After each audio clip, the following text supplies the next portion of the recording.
একটা লোকে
পানি সম্পদ মন্ত্রী জনাব জাহিদ ফারুক পাথরঘাটায় আগমন ঘটেছে আজকে। এই কেবল তিনি হেলিকপ্টার যোগে পাথরঘাটা কেএম সরকারি মাধ্যমিক বিদ্যালয় মাঠে অবতরণ করেছেন এবং সঙ্গে রয়েছে বরগুনা 2 আসনের সংসদ সদস্য সুলতানা নাদিরা।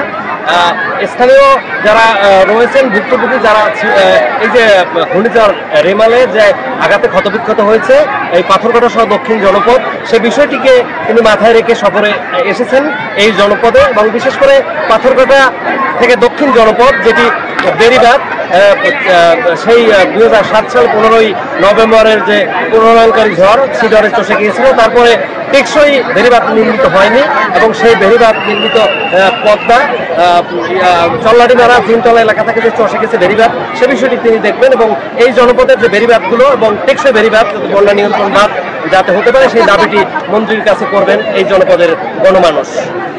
অমল তালুকদার, বাংলা 52 নিউজ, পাথরঘাটা, বরগুনা।